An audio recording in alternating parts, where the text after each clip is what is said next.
Today, the 24th of October, is an anniversary of an important historical event. It's an event known as Black Thursday, which was the event that sparked off the stock exchange collapse, that sparked off events which led eventually to the Great Depression of the 1930s. And it's perhaps relevant to raise this point because the IMF, for example, describes the present situation, it compares the present situation precisely to the Great Depression of the 1930s. And of course, at moments like this, moments of fundamental change, because that's what we're living in, a transcendental moment, I would say, in world history. And at moments like this, there's always a tendency to find some kind of point of reference, some kind of precedent or historical analogy. A little bit when you're in the sea and you're out of your depth, you're just trying to find some place to put your foot on solid ground. It's a kind of psychological necessity, I think, a kind of crutch, psychological crutch to support us at a moment of extreme perplexity, where we don't know, really speaking, how to explain what's happening. But the fact of the matter is that one would look in vain, let's spell it out in simple language. One would look in vain for any real historical precedent of the present situation because it doesn't exist. In reality, the situation that we are living through is quite unique in history. Let's begin, if you like, with what is self-evident, what everybody agrees with. Everybody agrees that we are living through the deepest economic and social crisis in history. The Bank of England said that it was the deepest crisis in 300 years, and I think even that doesn't do full justice to the situation. And of course, what is striking in this situation is the complete perplexity of the strategists of capital, the complete inability of politicians and economists in particular to make any sense of the present situation. And of course, because of their inability to understand the nature of capitalist crisis, that's what it boils down to, they're also unable to provide any solutions or even put forward any coherent perspective. I see that the IMF is predicting that the global economy this year, the last time I saw their prediction, will shrink by 3%. That's quite a serious decline, by the way. But you see, all of these economic forecasts, which I've read by the World Bank and the IMF, are in fact entirely worthless. Apart from anything else, they are dependent on the evolution of the coronavirus on the health front, which nobody can predict. And in point of fact, in order to find if you're looking for a point of reference, I see that it's on the agenda.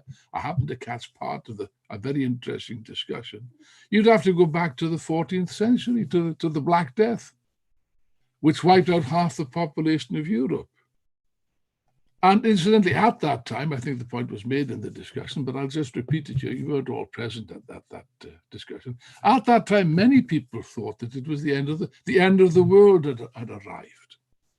In reality, if you could understand this feeling among people, perhaps even today, people have got that feeling that this is the end, that the end of the world is arrived.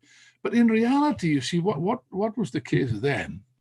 It was not the end of the world as such, but it was, if you like, the announcement, if you like, the declaration that a definite socio-economic system called feudalism, that was certainly tottering towards its final crisis and collapse and death, if you like. And that actually occurred, partly as a result of the Black Death. It wasn't the fundamental thing, but partly it certainly accelerated this process. In that sense, I suppose you could speak of one historical analogy, which might be applicable to the present crisis to a certain extent, although not entirely, because frankly, all historical analogies, though they might be helpful, all analogies are frankly lame. Now, if you look at I find them quite amusing. If you look at the pages of the so-called serious bourgeois economic financial press, according to the bourgeois economists, everything's the fault of this damned coronavirus. It seems, according to these guys, that if it wasn't for that, everything up to that point, they say, was going fine. Everything was rosy in the garden. Now, you see, that's just not the case. And let's spell it out again in monosyllabic expressions. Read my lips. Coronavirus is not the cause of the present crisis. Okay, let's establish that. The present crisis, the present economic world crisis, began before the coronavirus was ever heard of, last year actually. The world economy was already slowing down sharply, in China, for example, slowing down sharply, and the world economy at that time was already moving in the direction of a sharp contraction, of a recession, as they call it. What is certainly true, and that's undeniable, it's self-evident, that the advent of the pandemic has certainly served to exacerbate the crisis. That's true. And accelerate all the processes, that's the most important point, and exacerbate all the contradictions in society and deepen the crisis to an incredible extent. I don't think there's any need here to dwell on the frightful human cost of the pandemic. I think that's fairly obvious. I won't give too many figures. I've got plenty of figures here. I'll try to limit it because it becomes a bit much. But according to the official figures, which are undoubtedly an underestimate, there are already at least 40 million cases, probably more now, last figure I saw. At least 40 million cases, and over 1 million people at least, again, the figures are an underestimate, at least over 1 million people have already lost their lives, and tens of millions more of innocent men, women, and children will lose their lives. Not just from the killer virus, by the way, but from other causes, from other diseases, and particularly from starvation. And that's a question which has not been sufficiently emphasized. Yes, oh yes, there'll be many more deaths to come. You can be sure of it. You know, Lenin once said something which is undoubtedly true. He said the following: capitalism is horror without end. Oh yes, friends and comrades. Capitalism is horror without end. Always was from the day it was born. And now those horrors have been multiplied 1,000-fold by the present crisis. And by the way, the argument which they now try to put forward, if it wasn't so serious, it would be comical. That we're all in the same boat. You heard that one? We must all unite, Boris Johnson tells us, and Mr. Trump, I don't know about Trump. He's busy dividing the American nation. I'd better not say too much about that. But certainly, oh yes, we must unite in the battle, the war against the virus, because we're all in the same boat. Are we? Are we really? The virus, we are told, does not discriminate. Well, yes, my friends, it certainly does discriminate. The figures show that perfectly clearly. The figures show quite clearly that the most vulnerable layers of society, the ones most affected in the most tragic and horrible way by the pandemic, are not the rich and privileged who are protected, well protected if it comes to that, but precisely the poor people, the poorest layers of society. They are the main victims. And therefore, let's spell it out. Let's call a spade a shovel. This pandemic is therefore a class question. A question of rich and poor. Oh, yes. And all the statistics and figures, horrific as they are, just serve to underline this fact. I hope perhaps to quote, if I've got time to quote one or two of the more striking illustrations of this. Coronavirus has cruelly exposed the principal fault lines running through society, which, by the way, is not race, although race can play a role, because Black and Asian people are poor. That's the reason that they're most exposed to this illness. The recent studies in Britain have pointed in that direction. It's not race, it's a class question. The main fault lines in society is not race, as a matter of fact. It's not a question of identity politics. This miserable counter-revolutionary theory, by the way, entirely retrograde concept which serves to divide the working class. The main fault line, the only real fault line in society, is the fault line between rich and poor. Be sure of it. And that's the argument that we must hammer home continually. The fault line between rich and poor, between haves and haves not. Of course, things are not too bad. Things are rather rosy in the garden. If you happen to be the president of the United States, for example, Donald Trump, who now informs us that there's no need to worry about the virus. There is nothing. I mean, look at me. Yes, look at him. This multi-billionaire, this parasitic bastard in the White House. Yes, you wouldn't have much cause for trouble if you received the immediate attention of 20 different doctors and specialists and was rushed by helicopter to a specialist military hospital and pumped through the latest drugs, which, despite what he says, are not available to anybody because they're experimental. But they are available to Donald J. Trump, of course. So, of course, he wouldn't worry. Now he says, because it's an election campaign, which I won't say too much about, but I can't resist this observation. Now he promises that the new wonder drug, whatever that might be, is going to be given, if he wins the presidency, is going to be given out free to everybody. Now, this is a strange promise to make for a man who's radically opposed to free medicine for poor people and to Medicare, and regards social medicine as communism, neither more nor less. In other words, it's a blatant lie, like all the rest of Trump's rhetoric. And this rhetoric of Trump, of course, is a cruel joke. It's an insult to millions of people in a country where 250,000 men, women, and children have already died under the most appalling conditions, who didn't have the benefit of experimental drugs and helicopters that would rush them to expensive hospitals. Many of them couldn't afford any hospital and died like dogs under miserable conditions. That's the fact of the matter.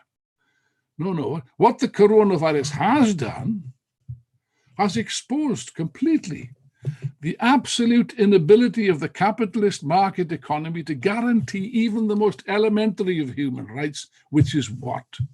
It's not the right to vote. It's not even the right to work or have a house. It is the right to life. And that's what's coming in. That's what's being called into question by this terrible system. Incidentally, there's an old proverb, you must know this, that it's an ill wind that blows nobody any good. And this pandemic, I will show later on, if I have time, I'll quote a few figures which are very instructive. But this pandemic has been of colossal benefit to private medicine, to the big drug companies who corner the market now they corner the market for the search for a vaccine. One of these companies, I know, Moderna, I think it's called, has received no less than $2.48 billion of committed taxpayers' money. For what? Well, for what you might well ask what they do with this money. There's no sign of any vaccine. That's for sure. And when there is, eventually they will discover something, no doubt. But when it does come, you can be sure it will be so expensive and profitable. The question of profits is the main thing, of course, that it will be beyond the reach of many poor people and many poor countries if it comes. The richer countries are already cornering the market. In other words, this criminal system, that's what it is. This barbaric and cruel and criminal system puts the protection of profits of the few and puts the ability to live out of the reach of millions of people who are living in poverty. That's a simple fact. Yes, all the calculations exposes a system that protects the big monopolies and bankers and the profits of pharmaceutical corporations and favors the rich and privileged, like Donald J. Trump, while artificially restricting production and leaving most of the world's population waiting longer for a necessary vaccine. And now, of course, you've got the second wave. All the brutal measures which they inflicted, the lockdowns and so on, have caused misery for countless millions of people. They've served for nothing. Now you have the second wave. Countries all over Europe, for example, are imposing quite painful restrictions on public life and bringing another public health emergency closer just as winter approaches. Britain, Germany, France, the Netherlands, Spain, Portugal, Czech Republic, they've all introduced the new restrictions, of course, including severe restrictions of democracy, and we have to watch out for that. We have to be careful that the ruling class, let's be clear about it, is undoubtedly using the excuse of the coronavirus to encroach upon democracies and restricts the rights of the working class, which we will, of course, resist by every means at our disposal. And of course, they have the brazen insolence to blame all this on the people, on the population, on the alleged irresponsibility of the population, when the population's received continual mixed messages telling them all kinds of different things. They don't know whether they're coming or going. And the fact of the matter is, it's not the population, it's not the students and so on. They're trying to blame. The virus cases started to soar again after governments eased lockdowns in order to boost profits. That's the fact of the matter. And it's profit that comes first. If it's a question of people's lives and health against the interests of profit, well, of course, lives and health of the workers come a very poor second. And what's true of Britain, America, France, Germany, and so on, is 1,000 times more true of the poor countries. I don't know what to call them. They say developing countries. I don't like that because it prettifies the real pathetic plight of these people. I don't like third world either, but anyway, I can't find an adequate phrase. Shall we say the poor, exploited, backward countries of Africa, Asia, and Latin America, where the virus is spreading rapidly, and these countries are caught in a deadly downward spiral. Iraq is a case in point, I noted the other day. But India, for example, that's colossal. I think the number of people infected now in India is approaching 8 million. I think it's the second after the United States now, if my memory serves me correctly. And by the way, just think about it.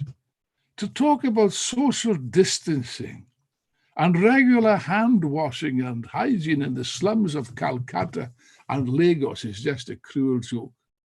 In places, I know these places, I've been there, I've seen them, where millions of people are crowded together in insanitary slums in inhuman conditions, or else living on the streets. In India, since we're talking about India, the total workforce, I think, is 471 million. And out of that population, only 19% are covered by social security of any sort. 2/3 have got no formal employment contract. And at least 100 million are migrant workers, many of whom live on the streets. And the solution of Narendra Modi, this monstrous swine, this reactionary bastard, to solve the problem of the disease, was to drive them off the streets, driving millions of poor people off the streets of Delhi, Mumbai, and so on, and into the countryside, sending them back home to their villages, which of course has spread the pandemic. That's the reason why it's grown in India. It was entirely predictable and inevitable. It spread the pandemic to villages and provinces who lack the most elementary health provisions, good heavens above. Even regions which were previously unaffected by the virus, such as Kerala, which was relatively advanced by Indian standards, are now affected. And the human consequences, of course, are truly frightful. Not only because of the disease, I insist. You see, for people, just imagine a poor person, a casual laborer or whatever, somebody that's a street vendor or whatever, that's scraping a few rupees in order to live, and his living is being deprived, be taken away from him without any compensation whatsoever.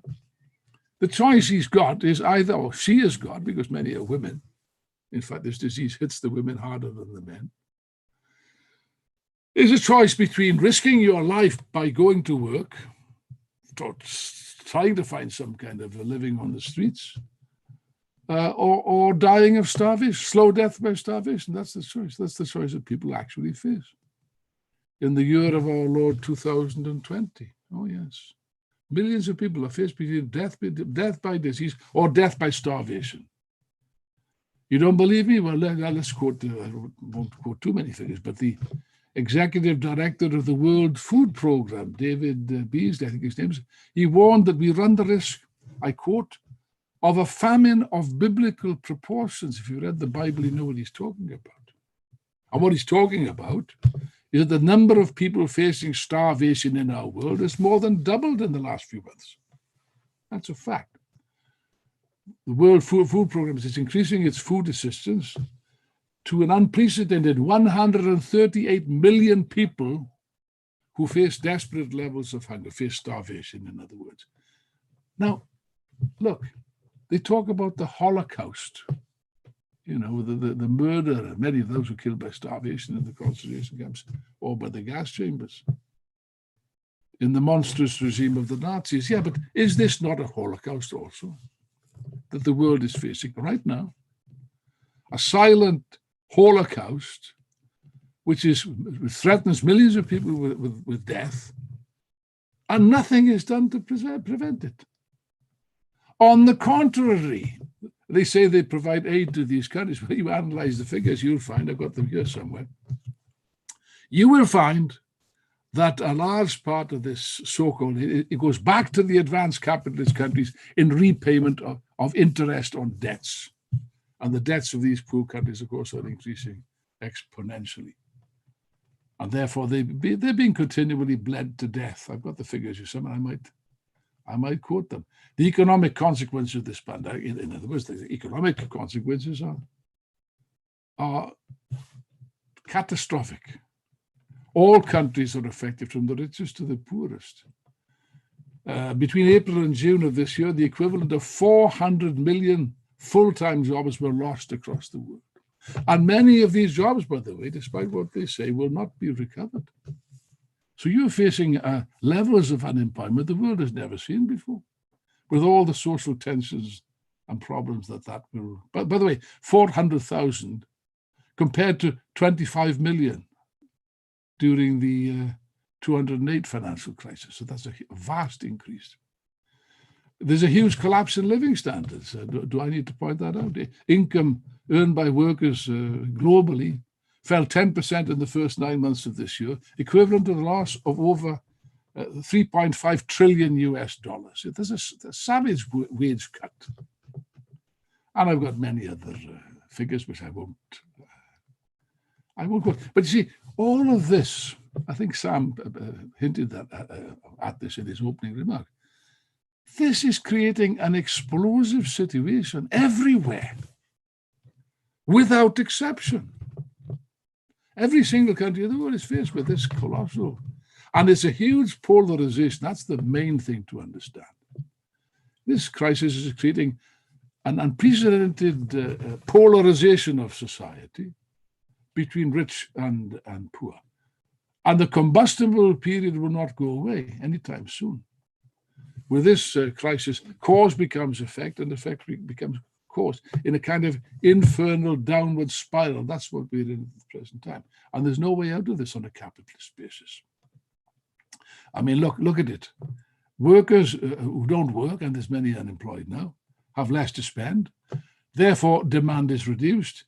If demand is reduced, capitalists can't sell their goods, profits fall, leading to further factory closures, unemployment, and further falling revenues. In other words, as I say, a vicious circle, a downward spiral, which we're in. And therefore, if you read the financial press, I occasionally look at it, the pages of the Financial Times and other journals, they reflect a mood of black pessimism and even panic on the part of the ruling class who've got no solution to this.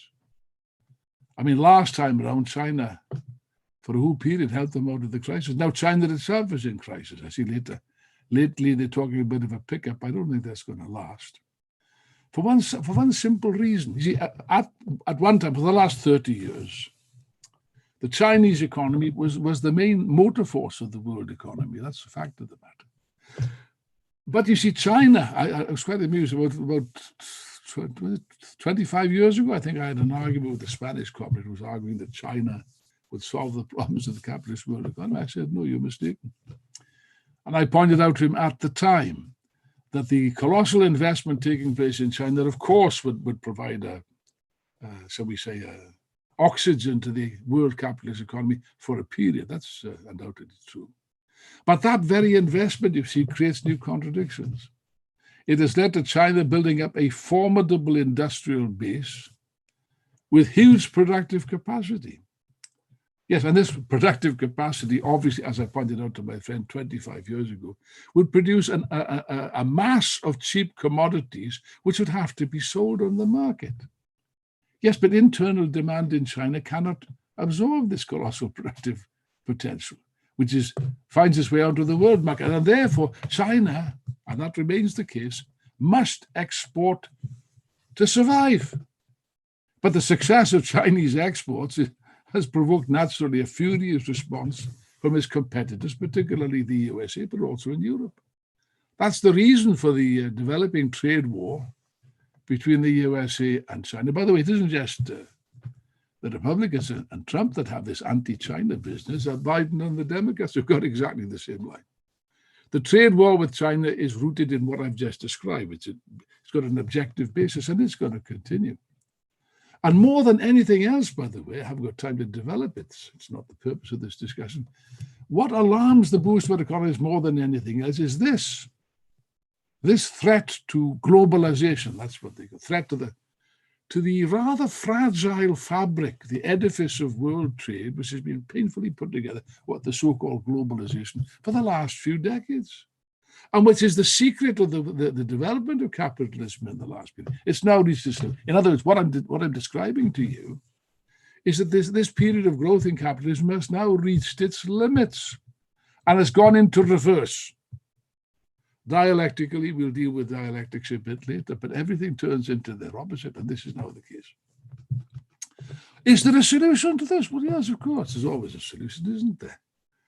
You listen to the Keynesians and the smart guys and the reformists above all.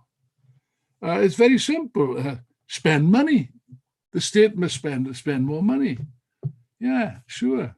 As if money grew on trees, my friends. As far as I'm aware, my knowledge of trees is not that great, but I don't think that there's such a thing as a money tree after all, you know.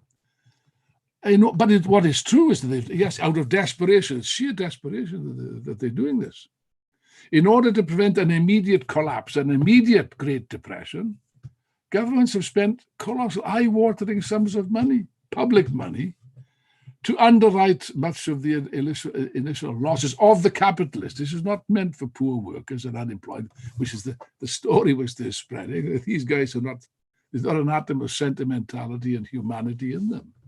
No, it's nothing to that. This is a huge, unprecedented subsidy to big business. Like in the States, the so-called CARES Act, I think it's called CARES, C-A-R-E-S.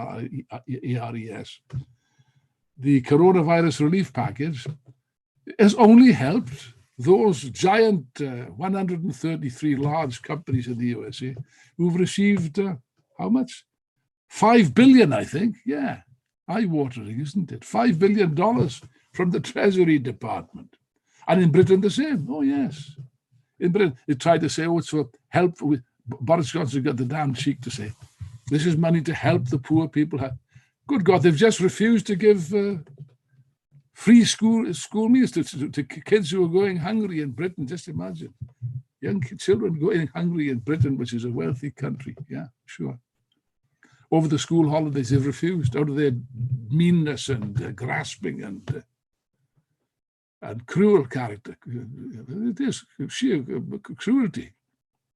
Yes. And the same government that does that doesn't show the same restraints when it comes to handing over billions to big business. That's right. Government stimulus packages in this country worth over 16 billion pounds. That's $20.6 billion for our friends across the pond. Have gone directly into billionaire-owned companies. And of course, these companies, we know, I won't quote the figures, it's a fact. They do not pay tax. These parasites, these fat cats, they do not pay tax. That's why the state has got no money to pay for hospitals and schools and investigations into vaccines and things like this. Yeah, but that's the solution, you see. The state must spend money. Yeah, but you see, the trouble is the state, there's a fault in this Keynesian nonsense. Ted Grant used to call it voodoo economics. I think that's a fairly accurate description. Yeah, can you not see the slight difficulty here? Can you not see it? Staring you in the face. I'll tell you what it is. The state has not got any money The state has not got a bean. It hasn't got a cent. And the only money you can get is from taxation, which at the moment is in free fall. And they get the money, how? By borrowing it. Yeah, they borrow it, okay? But by borrowing it, they're accumulating mountains of debt. The problem is, you see, a little detail the Keynesians and reformists have forgotten about. Sooner or later, debts must be repaid. And therefore, that's a recipe for terrible oppression in the next period. There's no way out of this. And everywhere you see the same thing. Incidentally, there's been a huge increase in the wealth of the wealthiest during the pandemic. Yes, they benefited from the pandemic. That's a fact. Look, I quote one expert who should know about this because she's a billionaire, Melinda Gates. I quote, "This pandemic has magnified every existing inequality in our society." Yes, you're here. So say all of us. So say all of us. The super rich have gained tremendously. I think I've got the figures here somewhere. Yes, between April and July, billionaires grew their wealth by 27% from 8 trillion. Yeah, a trillion is a million if you didn't know.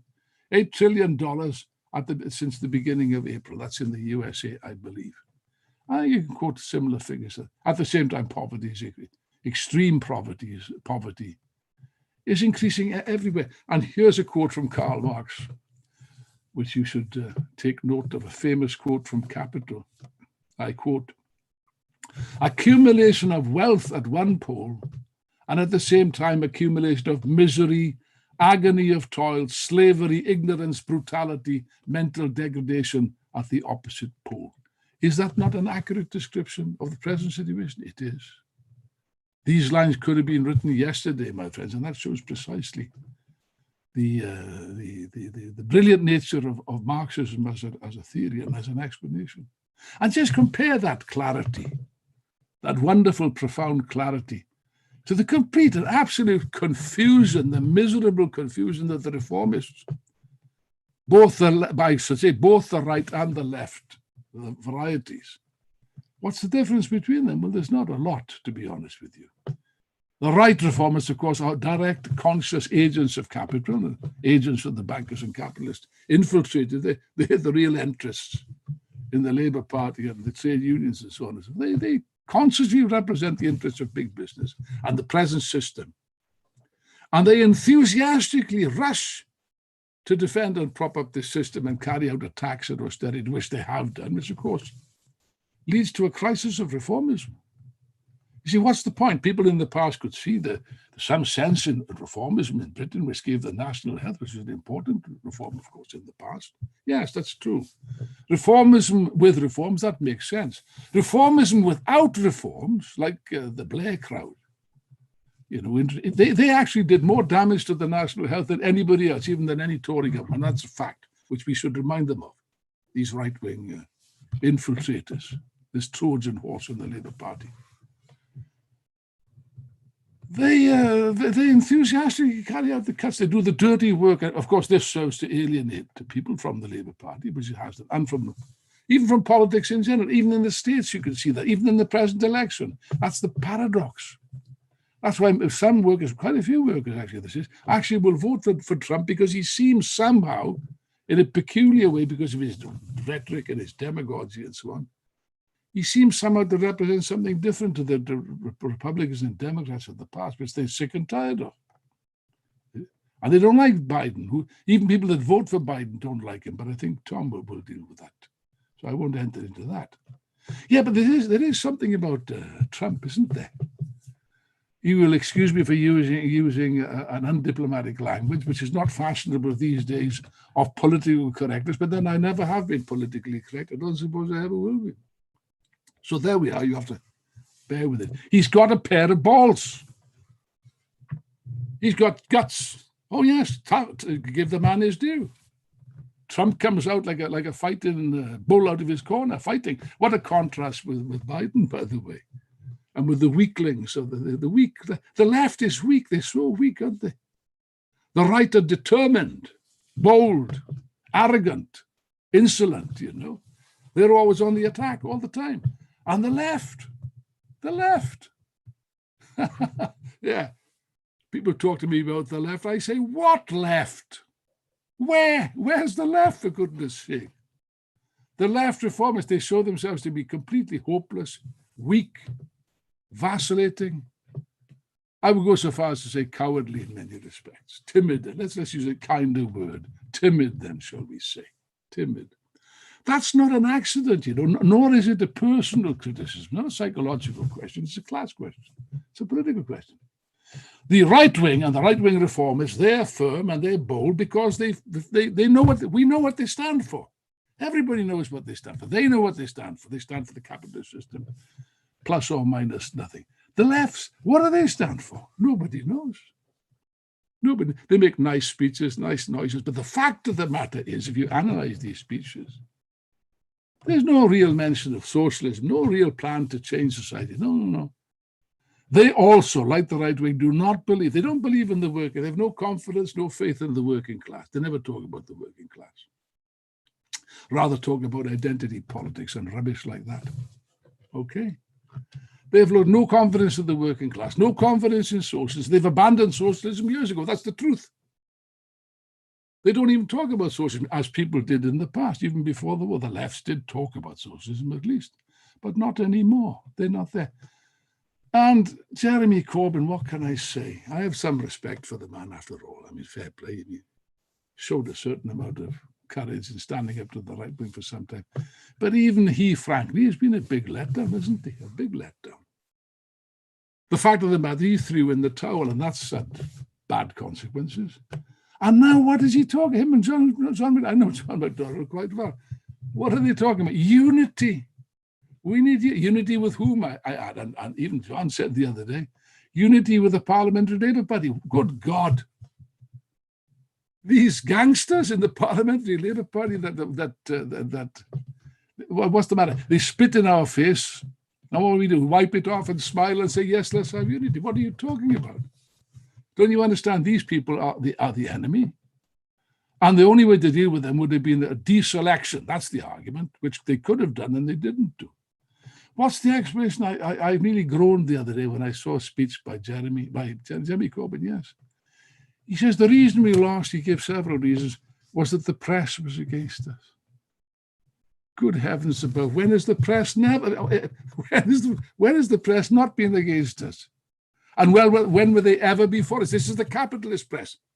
Freedom of the press is a nonsense. Freedom of the press, when it's controlled by a handful of millionaires, is always anti-labor, anti-working class, anti-trade union, always will be. Does that mean to say that we necessarily will be defeated? I tell you not, and I'll tell you why I say that. Let's go back to Donald Trump. Okay, say what you like about Trump. The man is a raving reactionary, a rabid reactionary of the worst sort. Okay, but you've got to give him his credit. The mass media in the States were against Donald Trump. Do you know that? I think he only had one national paper that supported it. They're all quite viciously opposed him because he represented a danger. He's a maverick. That's why they don't want him. They prefer Biden, as a matter of fact. Whether they'll get Biden, I don't know. They might, I suppose. But Trump stood up to the mass media. He stood up to them. You've seen him on TV. Yeah, this is fake news. He attacked them, attacked CNN and so on. Now, if Jeremy Corbyn had showed half the gumption, 1/10 of the gumption of Donald Trump in standing up to the press, in standing up to this vicious lie about anti-Semitism, well, I think we'd be in a different position now. But I've said enough about that. All I will say is this. None of the present leaders of the labour movement in Britain and internationally have the slightest understanding of the real seriousness or the real cause of the present crisis, which is a crisis of the capitalist system. Exacerbated by the virus, yeah, but that's not the cause. And the only way that we can defeat the virus and or solve our problems is by waging war against this system, this unjust, this vicious, this corrupt, this vile system, this horror without end that Lenin referred to. And that means a serious struggle. Yes, but who's proposing a serious struggle? Of all the leaders, where's their plan? Where's their proposal? And the fact of the matter is, first of all, in order to overthrow the system, to combat it successfully, you need to understand how it works. And the only way that you can arrive at such a scientific understanding is through a knowledge of Marxism, of dialectics in particular. Oh yes, only a knowledge of dialectics can help us to understand the present situation and understand, and this is what they don't understand, neither the ruling class nor the labor leaders understand. Sooner or later, my friends, everything turns into its opposite, and that's just what's occurring right now. Sudden and sharp changes are implicit in the situation, and they are taking place. Changes, by the way, ultimately in the consciousness of the working class, which doesn't proceed in a straight line, nor is it an immediate thing, but it is taking place. You better believe it. Where do you see this? Some people think, by the way, you can only have revolutions in backward countries, in poor countries, and so not so, not so. Just look at the United States. I'm not going to say much about that. I'll leave that to my friend and comrade Tom Trottier. But just look at this marvelous insurrectionary movement in the States that took place a few months ago. That was a revolutionary development, if you like, and it's not finished by any manner of and not just in the States, everywhere you look. Look at Nigeria at the present time, where there's a revolutionary development mood taking place. Everywhere there's a mood beneath the surface of apparent calm. Everywhere you look, there's a mood there's a colossal building up of seething anger, rage, discontent, frustration, above all frustration, I would say, which must sooner or later find a way out, the same as the subterranean molten rock and so on eventually finds a way in an explosion, a way of earthquakes and volcanic explosions. This expresses itself, of course, in different ways in different countries and so on, but nevertheless, it's present in all countries. And this will take place. And therefore, what I would say is this, to sum up. The present leaders of the labor movement, the so-called leaders of the labor movement, both in Britain and everywhere else, show not the slightest glimmering of understandings of the present situation or the crisis that is being prepared. They're hopelessly out of their breath, and they actually present an obstacle in the path of the working class. Yeah, but you see, sooner or later, this situation will change. The workers are not going to accept this. It's true at the present time there can be illusions that we're going to go, it won't last forever, and then we'll go back to normal. Well, we will never go back to normal, actually, or rather, let me rephrase that. Sooner or later, the capitalist system always, by the way, the capitalist system always finds its way out, even the deepest crisis. I'm not saying that the whole thing will collapse and you have a revolution automatically. The revolution requires the conscious movement of the working class. Let's be clear about it.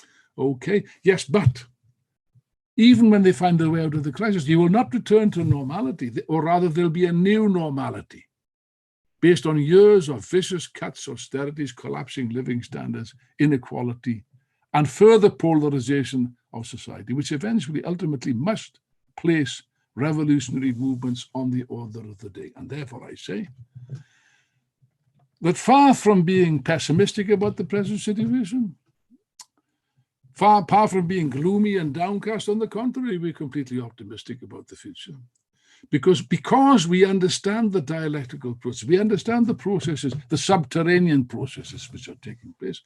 And we understand also that the tide is beginning already to turn in our favor.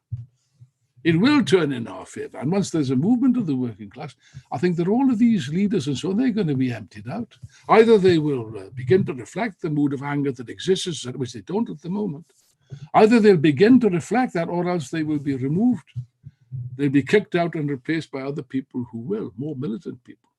And with that perspective, what is fundamental for us is to build the forces of Marxism and to build them now. That's the purpose of this school. It's not just to have a pleasant and educational few hours together. I hope it is that, yes. But that's not the purpose of it. Is to arm the cadres. We are soldiers in a revolutionary army, in a revolutionary international. And our main weapon at this stage is the weapon of ideas. Yes, the IMT is small in numbers. That's true. We're still weaker than what we should be or would like to be. We are growing, however, and growing quite rapidly at the present time, and that will continue. Yes, but we are powerful and strong in one other respect. We have something which other organizations much bigger than us do not have. a very powerful weapon, a very powerful tool to change society, and that is the marvelously profound ideas of Marxism. That's our main weapon at this particular stage, and therefore it is the deepening of our understanding, the developing of the cadres that will ultimately guarantee our success.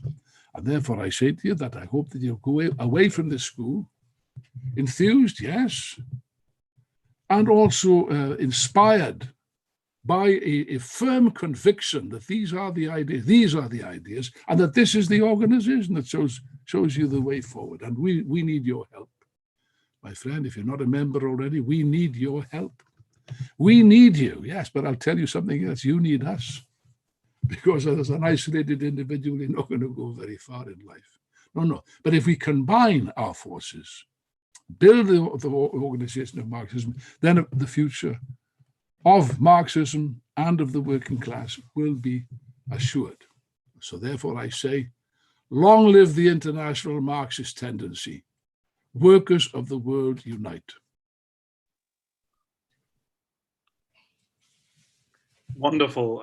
Thank you, Alan. I'm sure if we were all in a room together, we would hear thunderous applause for that fantastic introduction. And as Alan mentioned at the end, if you're not yet a member of the International Marxist Tendency, after tomorrow's discussions and panels, we'll be having a special meeting for people who are interested in joining and getting involved to find out a bit more about what that is and how you can join the International Marxist Tendency. So if you've been inspired by the talks this weekend and want to get involved in the struggle for socialism, I would definitely urge you to attend that. So next in this session, we're going to hear live from the belly of the beast in New York, the world center of imperialism, the United States of America, about the situation there. And much like we discussed in the Chartism session yesterday, we're often told similar things about the American working class that we're told about the British working class, that that they've been bought off, they've been bourgeoisified, that they're racist, that they have no interest in class struggle, and that a revolution could never happen in that country. Nothing, of course, could be further from the truth. Alan said several times that he wasn't going to speak about America, but if you are interested in reading what he has to say about America, I would urge you to get a copy of this fantastic book. I've got a slightly vintage copy here. It's since been redesigned with a very snazzy cover, but this is available from well-read books, Marxism and the USA, and it really puts paid to the myth that the class struggle is alien to the history of the American workers, and really shines a spotlight on the fantastic militant struggles of the past. But we're here today to speak about the present and the future of the United States. So I will bring in next Tom, who's going to talk to us about the upcoming elections, the choices faced by American workers, and the perspectives for class struggle and revolution in America today. So, thanks, Comrade Chair, and thanks, Comrade Allen, for your wonderful leadoff.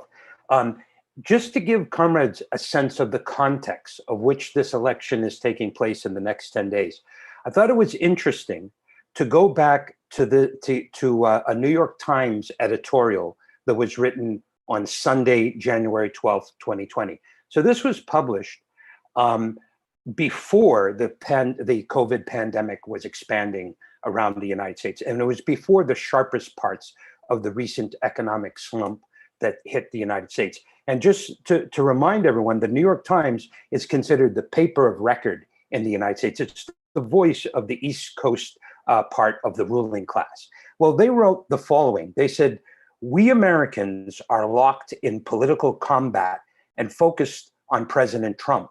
But there is a cancer gnawing at the nation that predates Trump and is larger than him. Suicides are at their highest rate since World War II. 1 child in 7 is living with a parent suffering from substance abuse. A baby is born every 15 minutes after prenatal exposure to opioids. America is slipping as a great power. We have deep structural problems that have been a half century in the making under both political parties and that are often transmitted from generation to generation. Only in America has life expectancy now fallen 3 years in a row for the first time in a century because of, quote, deaths of despair. That was the picture that the ruling class, or at least a section of the ruling class, had of the United States, of American capitalism. Now, they say structural problems, they don't name capitalism, but in a certain sense, it's an understanding, even by them, that their own system is in decline, their own system is deteriorating and in abject decay. Now, if we fast forward to today, after the COVID-19 pandemic is expanding, as of today, in fact, more than 8.5 million Americans either have or have had COVID-19. Just yesterday, we hit a one-day record of more than 82,000 people, new people getting COVID-19. And more than 224,000 people have died in the United States from COVID-19. On top of that, we have the economic catastrophe that's facing the American working class. 8 million more Americans have now gone below the poverty line just since this past May. You have more than 20 million people unemployed. And everywhere where people do have jobs, they're facing cuts in hours and sometimes just outright cuts in their wages. Now, in this re-election campaign, Donald Trump is running for re-election, but we should remind everybody that in all of his main campaign promises that he made in 2016, none of them has he kept, none of them. For example, one of the things he said in 2016 was he's going to rebuild America, right? And the fact is there has been no major public works since in the 4 years he's been in office. He also said he was going to repeal Obamacare, the healthcare system, and he was going to replace it with something better and cheaper. Not only has he failed to replace Obamacare, he doesn't even have a plan. He hasn't even presented an actual plan of what his better and cheaper healthcare plan was going to be. Donald Trump also promised that there was going to be expansion of manufacturing and industrial jobs, and even expansion of coal mining, like there was going to be more people employed as coal miners in the United States. In fact, today, there are less coal miners employed in the United States than when he was elected. And if you look at manufacturing as a share of the American GDP, it's the lowest now that it's been in 73 years. Donald Trump also promised that he was going to get 4%, 5%, 6% GDP growth every year. Now, in the first 3 years of the Trump administration, that has not come true at all. It was less than 3% GDP growth. And then, of course, this year we've seen a sharp slump where it's something like a 30% drop in GDP. So Trump has betrayed all of his promises, and he has not expanded his base. He's actually lost some of his base. But as Alan correctly says, because of a lack of an alternative, because of the fact that he does pose demagogically as a challenge to the establishment, he's been able to hold on to the vast majority of the people who supported him. So that's one of the elements of this upcoming election.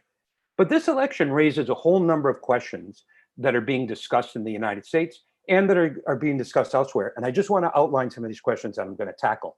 First of all, what should socialists do in the election? Is voting for an independent left candidate, is that a spoiler for Biden? Is that helping to elect Trump? If Biden gets elected, will that really defeat Trump and Trumpism? What will the Democrats do in office? Is there really a more progressive wing of the capitalist class? Will Trump try to stay in office if he loses the election? And what is the way forward to build a mass working class socialist party in the United States? So let's take up that first question. What should socialists do in this election? Is voting for a left candidate a spoiler for Biden? Well, the first thing I'd have to say is there's nothing to spoil. Stopping Biden from being the president is not stopping anything good from happening from the working class. And I'll deal with that later. But we do have a phenomena where many people on the left in the United States, including Bernie Sanders, including Alexandria Ocasio-Cortez, many other people who claim to be socialists, even these ultra-left sectarians are all saying that we have to vote for Joe Biden to stop Donald Trump. Some of them support Biden everywhere. Some of them say that we have to vote for Biden in what they call the swing states, the states that could go either for Biden or Trump. Now, I want to be very clear about this. We oppose Donald Trump and we oppose, his policies.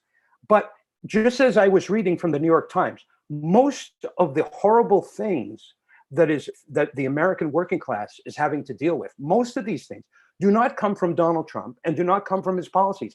They're systemic problems caused by the systemic crisis of capitalism. These are problems that they've dealt with under the Democrats, and they've dealt with under Trump, and they will deal with these problems again under a future Biden administration, because the problem is the system. Ultimately, when the Titanic hit the iceberg and the ship was sinking, the issue was not to find a new captain for the ship. The issue was get off the sinking ship. And the working class has to get off the sinking ship of American capitalism. That's what the left should really be talking about in this election. Now, if the polls are correct, right, if they're at least somewhat connected with reality, it looks like, and if they don't change much in the next 10 days, it looks like Donald Trump will lose the election.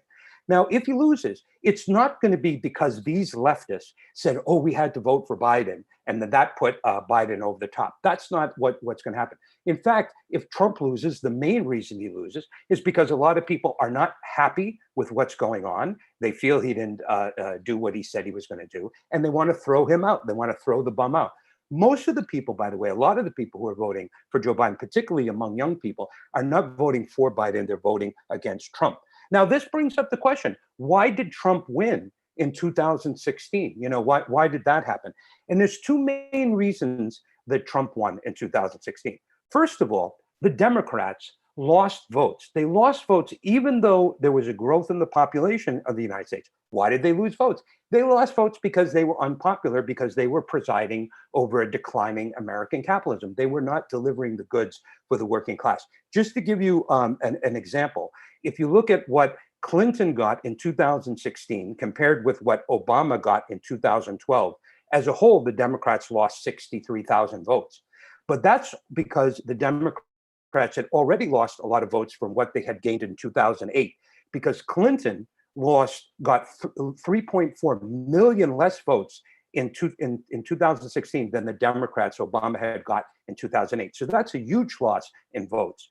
But then on top of that, we have to understand also another reason why Clinton lost was not because she got less votes than Donald Trump, but because of the Electoral College. One of the basic principles of democracy is one person, one vote. But one person, one vote is, if that's the definition of democracy, there is no democracy in the United States. In the United States, you don't have democracy, you have the Electoral College.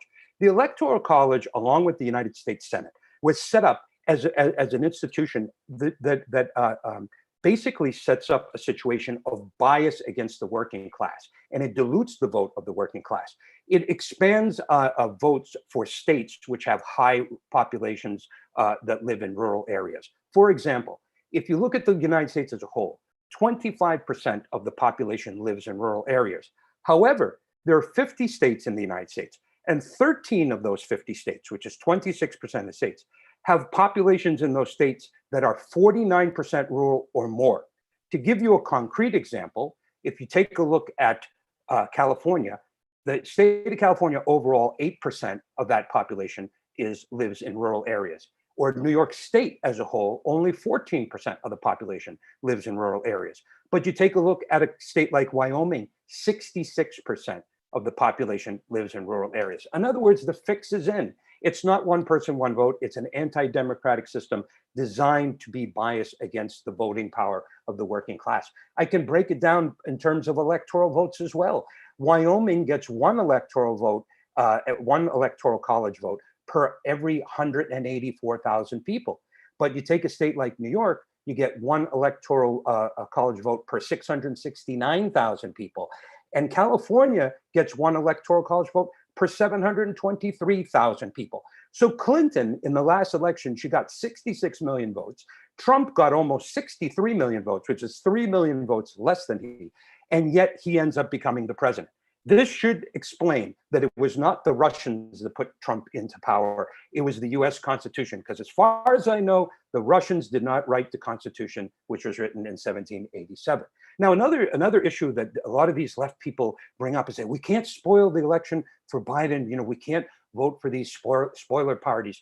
The reason Clinton lost last time was because of the Green Party. That's absolutely also ridiculous. If you take a look at Pennsylvania, for example, take a look at the votes for the Democrats in Pennsylvania in 2008, and take a look at the votes for Clinton in Pennsylvania in 2016.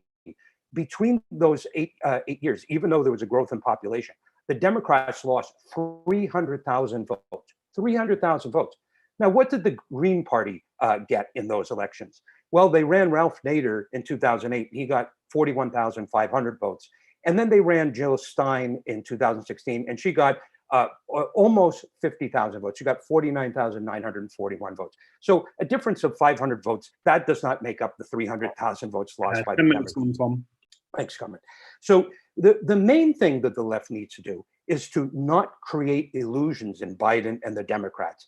That we would call for people in the election and voting is to vote for a protest candidate. Like there's this small, tiny socialist people like Howie Hawkins are running as a Socialist Party and Green Party candidate, and another candidate on the running on the Peace and Freedom Party in California. And we would say make a protest vote. But that's not the main thing. The main thing is to build an alternative, which I'll get to in a bit. Now, the second question let's take up is, if Biden gets elected, will that really defeat Trump or Trumpism? And what will the Democrats do in office? Is there really a more progressive wing of the capitalist class? Now, first of all, I think everybody should understand, Biden is supported by most of the American ruling class. There's probably a small wing, a real rabid wing that supports Trump, but the vast majority of the ruling class, the bourgeoisie, is supporting Biden. Not only within the Democratic Party, but there are people, they call them the anti-Trump Republicans. These are people who worked for Ronald Reagan, for both George Bushes, and for John McCain. And these people, because they're anti-Trump, they are supporting Joe Biden, these vicious right-wingers. That's the coalition that Joe Biden has to get into election. Now, what should we anticipate from a Biden administration? Well, as American capitalism is in decline, world capitalism is in decline, as Alan just explained, we can only imagine that austerity is coming. In fact, austerity is dictated not only by the decline of the system, but as Alan explained, by the growing debt. Just the United States alone today, the national debt, the accumulated national debt, is already bigger than the annual gross domestic product. That means if we took every penny from the economy this year and used it to pay off the national debt, we would still owe money. This is and this debt is growing as we speak. So a Biden Democrat, I'm sure a Biden government, I should say, is going to also try that theory of national unity, which of course is a way to paralyze the working class. He's going to bring in these right-wing anti-Trump Republicans. He's going to bring in the regular Democrats. He might even bring in Bernie Sanders. He might even give Bernie Sanders a role in this, but that role will be to keep the working class pacified as they implement attacks on austerity. Now, you don't have to be a genius to know what the Democrats are going to do if they get back into office, because we can look at history. Let's just look at some recent Democratic Party governments in the United States. And I'm going to refer to the times when the Democrats had control of the presidency and both houses of Congress. You had the Democrats from 1977 to 1980 under Jimmy Carter. What did they do when they were in office? They started the austerity, they started the military buildup, and they started the deregulation of the economy. All of this was continued under Reagan afterwards, but it was started under Carter. Or we can look at the Democrats in 1991 and 1992 under Clinton. The biggest thing that they did in that time was they passed the infamous crime bill. And this crime bill has gotten a lot of notoriety. In fact, Trump has used this against Biden in the debate because it led to the lockup of millions of poor and working class people in this country and threw them in jail in those hideous conditions. Or we can even look at the recent 2009 and 2010 years under Obama when the Democrats controlled Congress. What did they do? The one thing they did was they passed what was called Obamacare, which was a healthcare plan which was not universal. And it was not free at the point of service. In fact, some of the people covered under Obamacare, you have deductibles of $5,000 to $10,000 per year, which means you have to pay $5,000 to $10,000 per year of health care costs before the insurance kicks in. That healthcare plan, by the way, was based on the model of the Massachusetts healthcare plan under Mitt Romney, a Republican in Massachusetts who later runs against Obama. And as a result, the disappointment under Obama led to the resurgence of the right wing. You saw the Tea Party, and then and eventually also Donald Trump came into this. So, you know, what are we expecting after this election? Right now, there's a pause on evictions because of the COVID situation. But after the elections are over, there's going to be millions of people evicted from their homes. The economic problems will continue. The Biden administration might have a very short honeymoon, but I don't think it's going to be very long. And people will turn against them. And the problem is those people on the left who've told people to vote for Biden, when the population starts to swing against the Biden administration, they will not go to those people on the left who told them to vote for Biden, who told them that things will be better. Maybe not, it won't be socialism, but things will be better under Biden. People will be turned off to that. I also will say it will not defeat Trumpism or Trump, because Trump could run again in 4 years. Trumpism will be alive and well. There'll be some form of reaction, whether it's through Trump or some other person, which will make a comeback to capitalize on the anger that's developing under the Democrats. Now, there's also a question, this question's been posed is, will Trump try to stay in office if he loses the election? Is he going to organize a coup? I can tell you there's no evidence that the US military is going to impose a coup and impose Donald Trump on the population. That I don't think will happen. What I will say, though, is that if there's a close election, there's going to be a lot of reasons for instability to unfold in the United States. First of all, there are attempts by the Trump-appointed head of the post office to slow the mail, which could cause some mail-in ballots not to be counted. You also have shenanigans going on in Georgia, Ohio, Texas, and Florida to stop people from voting. So in a close election, those things can matter. And of course, a lot of this is organized and arranged by William Barr, the Attorney General, and who's trying to intimidate people at the polls, et cetera. Now, even though we don't support Biden and we don't support the Democrats, we would fight along with anybody who fights for their democratic rights. As Alan said, if anybody wants to fight against these impediments and these attacks on the voting population, we would obviously tackle that.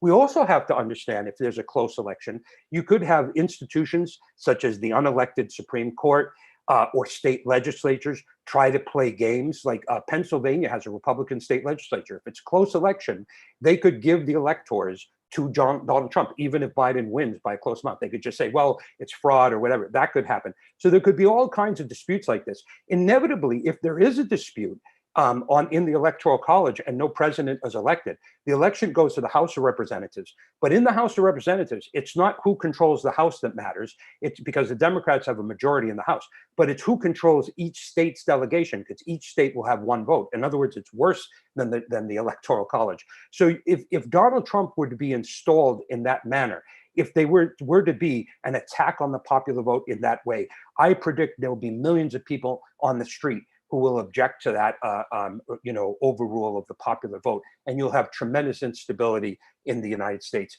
in that period. Now, I know my time is running out, so I just want to get to the final question, which is, what is the way forward to build a mass working class socialist party in the United States? We are in a time where this kind of party is destined to unfold in the next period.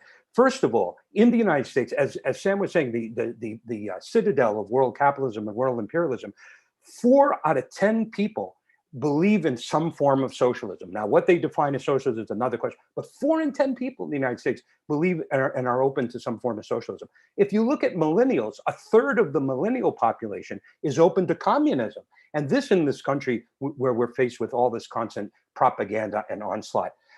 We saw, for example, this, as Alan was talking about, this great movement against the murder of George Floyd. You saw demonstrations in 2,000 cities and towns throughout the 50 states, District of Columbia, and Puerto Rico.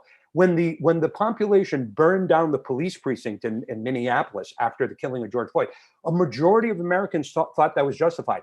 And what happened to Donald Trump? He went running into his little bunker in the White House, hiding so that the crowd would not find him. this is a time, this is a place where such a party can be built. The perspectives are there. Now, the question is, of course, if Bernie, in order to make a mass party, you need mass forces. The labor leaders, unfortunately, are completely tied with the Democrats. They're not moving in this direction. Bernie Sanders could have built such a party in 2016. He could have built such a party this year. He had, just in terms of financial donors, he had over 1.4 million financial donors. Never mind the activists and the voters and stuff. He could have done that. He didn't do that. So faced with that situation, what we can do is at least in a more modest sense, is build the foundation for something in the future. Now, we say that the DSA, the Democratic Socialists of America, which is the largest socialist organization, they're not big enough to create a mass party, but they could take some important steps forward to help to build the foundation of this kind of party. They have to start by taking a clear position on the election. DSA, unfortunately, they supported Bernie Sanders. Then when he dropped out, they didn't take a clear position. Many individuals in DSA are supporting Biden. So that's a mistake. They have to tell the truth to the working class. They have to warn them of what a Biden administration is going to do, warn them of what the Democrats are going to do. We also think they missed an opportunity. They are a big enough organization that they could have run 5 or 10 candidates in 5 or 10 congressional districts, which are heavily working class in this election. They may not have won these in these districts, but they could have run them independent of the Democrats, independent of the Republicans. And part of that could have been calling on the 2 DSA members who are in Congress already, Alexandria Ocasio-Cortez, Rashida Tlaib, calling on them to run independently. In addition to that, by the way, they should run on the idea that if they're elected, in fact, the 2 people who are elected should do this automatically, they should only accept the average wage of an average worker and donate the rest of their fat congressional salary into the movement. Congressmen make $174,000 a year, something like that, plus health benefits and other kinds of fringe benefits. The median family income in the United States is only $63,000, so they should start with that. If they ran independently of the Democrats or Republicans, they could run a class campaign calling for and explaining that only a workers' government will solve the problems in this country, and that we need jobs, we need higher wages, repeal of anti-union laws, and that we need to unite the working class to defeat racism. Now, you want to look for historical precedent in the United States for this? I will give you one. Bernie Sanders. Bernie Sanders, how did he become who he is? How did he become the person that became a nationally known politician? He never ran in the Democratic Party until he ran for president in 2016. If you look back in the 1970s, Bernie Sanders ran as a third-party candidate for state office at least 4 times in the 1970s. That built up some foundation and support, and then he was able to run as an independent for mayor of Burlington against both Democrats and Republicans, and he won.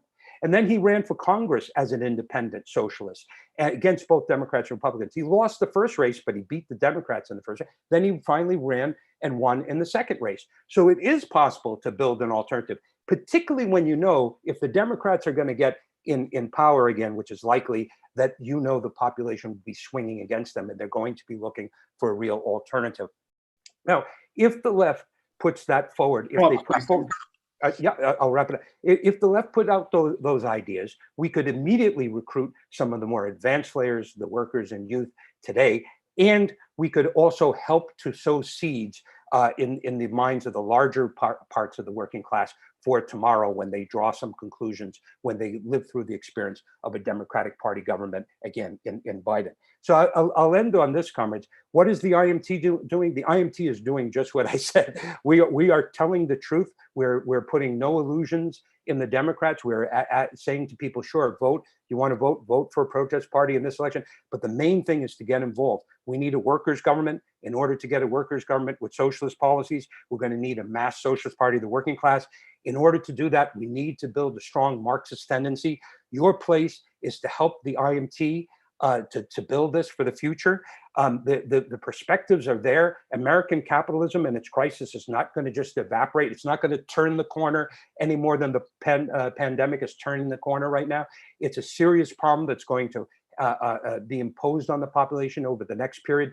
And if you join with us, we can build an alternative. We can intervene in the struggles that are going to continue ahead, just like the big struggles that we saw this past spring and this past summer. And through that, out of that, we will be able to build a mass working class socialist party in the citadel of US imperialism, US capitalism. And when the working class has that party, the working class moves, nothing's going to stop it. We'll get to a socialist government in the United States. The world will be free. And I look forward to that day. Forward to socialism, comrades.